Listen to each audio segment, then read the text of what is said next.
This past weekend, I went to my friend's house to celebrate his birthday. What were we gonna do? Truly something big and expansive for his sweet 16th, right?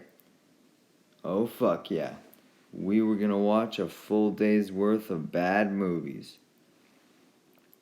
We had done this the year prior, watching beauties like Birdemic, a movie about birds fucking the world up.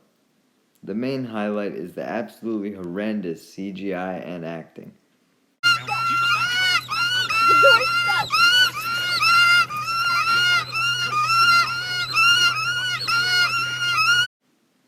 While we aren't focusing on Birdemic today, its sequel does come into play later. That's right, it got a sequel despite the horrendous reviews. The budget was even increased somehow. But we'll get back to Birdemic later. First, we'll start from the very beginning, where our battle with the top tier bitch known as Bad Luck began. Trust me, she proved she was Queen Bitch after this day. S tier on the bitch scale. For reference, other women that fit into this tier include Skylar White. Nah, I'm joking. Admiral Holdo from The Last Jedi takes that spot. She's everything bad about a female character wrapped into one gift from Santa. Yeah, that's right, folks. I'm a Santa believer. Anything is possible if the retroactively titled Holdo maneuver, which can fucking obliterate any ship in existence, even Sonic X Mario. Or, not that kind of ship. I mean an army of Star Destroyers, yeah. We should have watched Last Jedi during this movie day, to be honest. Anyways, Bad Luck's first plan of attack was to do a crossover with fellow S-tier bitch, Sickness. It was the day before the party when my friend had contracted something worse than a mix of smallpox, bronchitis, HIV, dementia, the Spanish flu, COVID, combined. A cold. Specifically, a sore throat. The most annoying symptom from the most annoying illness. Not wanting to contract the most dangerous disease known to mankind, we surrendered to bad luck. One of us already couldn't make it anyway, presumably being a psychic, so we decided to postpone it to the next weekend, unknowingly giving bad luck more time to cook. Having recuperated by the next weekend, the party was on. Immediately after entering my friend's house, we all sat on the couch and instantly found 21 Jump Street in the suggested feed. The inevitable Kanye anti-Semitic jokes ensued from there, as you can imagine, with Karma instantly returning from her hibernation. The friend who couldn't make it last week didn't show up today either, even after we killed some time playing Pong 2. No way, we found Pong 2. He was still missing. We decided to start without him, assuming he would show up later, which he never did. Shame as well, because he was Kanye's biggest fan out of our group. No, we're not friends with Hitler, only Adolf. Damn, that's an unfortunate name, for real. Our first movie was Goblin. Goblin these nuts. The first thing that stands out about this film, aside from the director Chris Lee having literally nothing else in his filmography, is the absurd names that the dogs are given. First is Shoopsy. These names make less sense than the name James gave his dog on Vanderpump Rules, Hippie. Though, I guess the namesake of the show, Lisa Vanderpump, a rich housewife who seems eerily similar to Shoopsy's owner, dresses her dog like this, so I shouldn't be surprised. The other dog, owned by our main protagonist, is named Pistol. You'd think our main protagonist is from Florida or Texas with all the vibes he gives off. He's constantly wearing dog tags, is drinking a beer in every scene. The actor who plays his youngest son is named Houston, and he named his dog after a gun. Also, I get it. You can name your dog after a gun if you really want. I think it's stupid. But if you really want to, why not pick a cooler gun name? Here's a list of gun names that would be cooler than fucking Pistol, the most generic one possible. Nerf, Arrow, Chase, Dixie, Hunter, Benelli, Colt, Dakota, Kimber, Remington, Scout, Trapper, Arya, Blaze, Drake, Ranger. Let's be real, the alcohol probably did something to his brain. Despite all of these signs that he's at least from the US, there's multiple other pieces of evidence to suggest that he's from somewhere else entirely, such as when he says "a" like my fellow Canadians and I, and calls a hot tub a jacuzzi, which you mainly see in the UK. I believe it's because of the brand jacuzzi being prominent there, and due to the fact that they call essentially what we would call a sauna a hot tub, reserving the term spa for a luxurious hotel experience. Man, I could do a video exclusively on countries calling things by a different designation. Let me know if you want to see that. He's not the only character that you'll be questioning where they're from, as the old man who tries to kill the Goblin, and is the only semi-decent actor in this movie, had my friends and I debating the whole time. A civilized debate, at least, which usually doesn't happen when a debate covers multiple countries. He has an accent that's a mix of so many cultures, more so than fucking Mr. Worldwide. Seriously, we all had a different interpretation of his accent. Here's a clip of it for reference. Something was definitely here last night. My friends all suggested everything from German, Danish, to Russian. I, on the other hand, suggested French, still haunted by the terrible Persona 3 social link that is Bebe. And I was actually correct, as they call him Frenchie multiple times throughout the film. There's also a communism joke, whether unintentional or not, where the older son states how they always share Chinese food.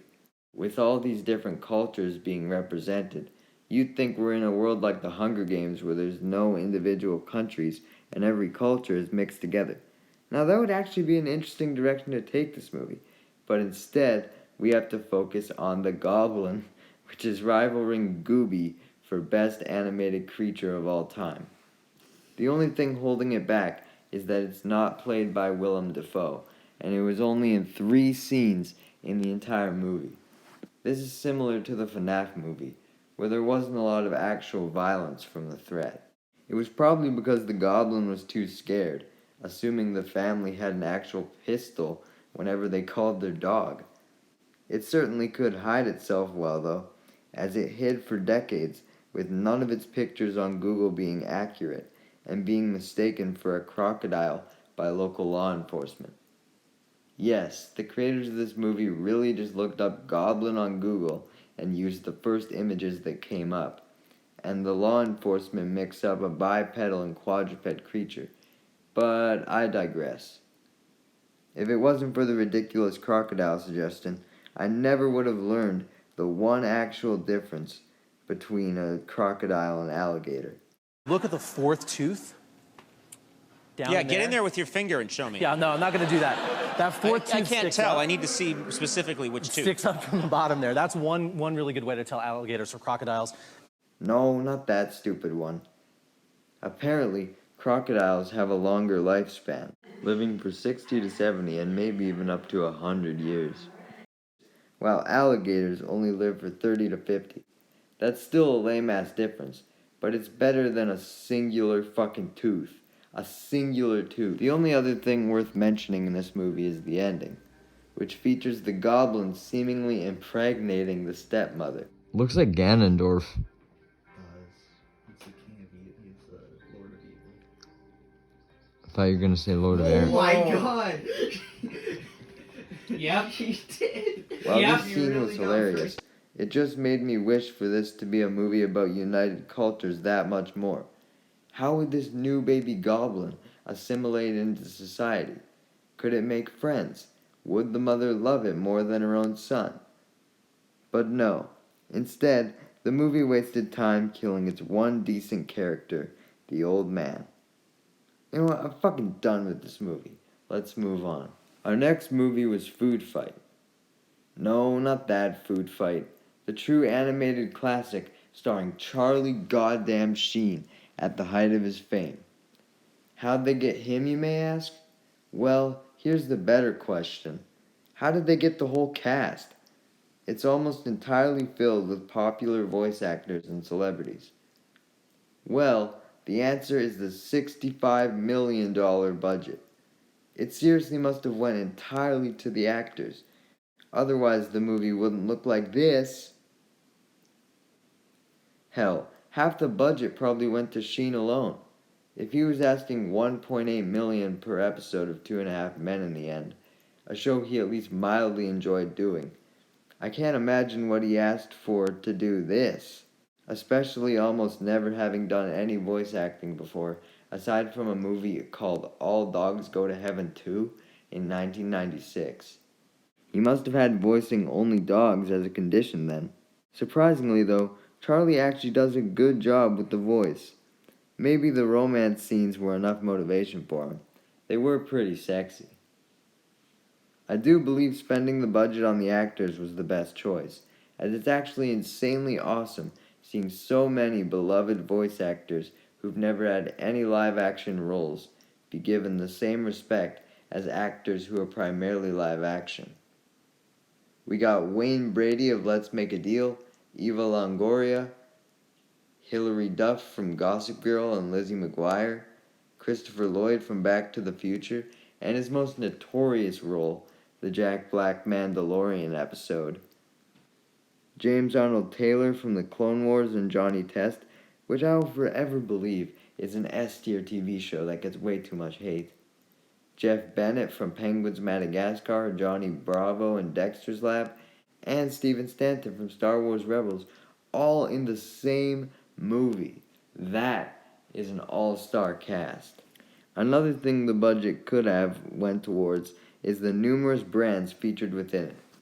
To summarize the main plot, it essentially follows Charlie's character trying to stop a mega brand called Brand X from monopolizing an entire supermarket, scarily similar to how Elon Musk, also utilizing a brand he calls X, is trying to monopolize social media. He must have been on the same drugs that Charlie Sheen and Lawrence Kasdan, the director, were on when he bought Twitter. Imagine he actually inspired his whole plan based off a food fight. During the scenes in the supermarket, a whole bunch of brands are featured, including Mr. Clean himself, Crest toothpaste, Twinkies, Farmland, Scotch tape, Hawaii's Punch, Spam, and Ho-Hos. The latter two are also mentioned by name in the Oscar-winning lines, "I don't give a Spam." And how the Ho-Hos can this be happening? The only other thing notable in this movie is James Arnold Taylor's character being named Cheezel, very close to Kiesel, which honestly, I guess that makes this movie a 10 out of 10 best movie ever made. We then enjoyed some lunch, some chicken strips and high chews. Not that I indulged in some high chews, those overrated bastards. My issue with them is how goddamn fleeting they are. They're engineered as edible gum, having the same texture, but the taste vanishes faster than your dad leaves for milk. While once your dad leaves, he's at least gone. These candies stay in your teeth, worse than popcorn. At least we got the popcorn experience in some way, I guess, and the scraping of our teeth gave us something to do while we painfully sat through our next movie, Tiger Cruise. This was by far the most boring of our movies. I was already turned off by it being a live-action Disney movie, but was intrigued by the premise, which deals with a group of Navy SEALs on a cruise ship and their reaction and response to 9/11.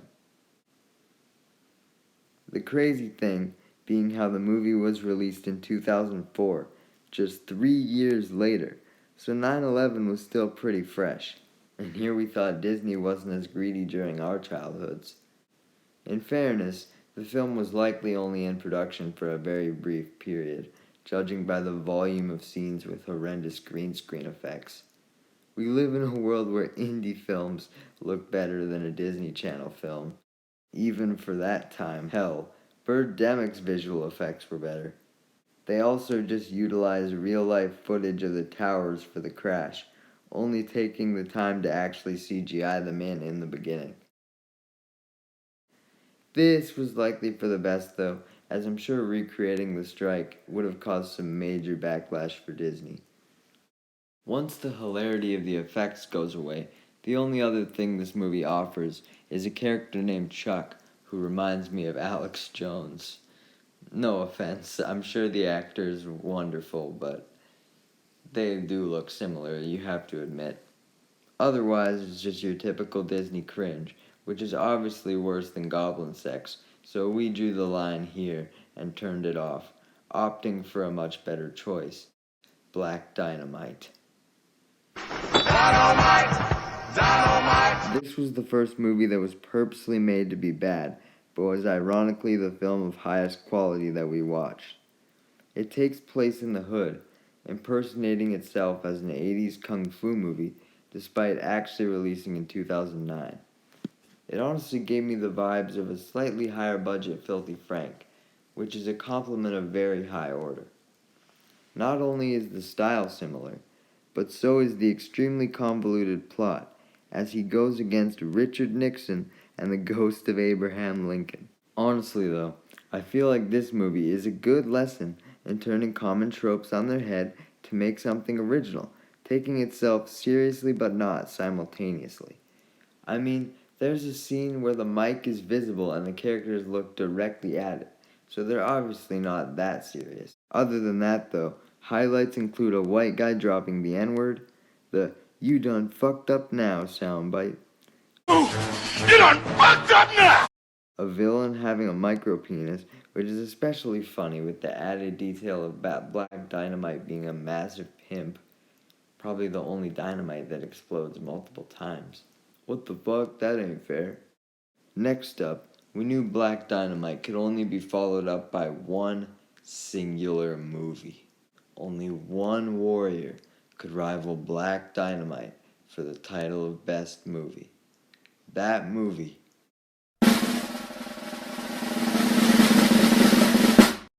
was Birdemic 2. Unfortunately, a secret warrior still loomed in the shadows, likely jealous of Birdemic's greatness. Bad luck.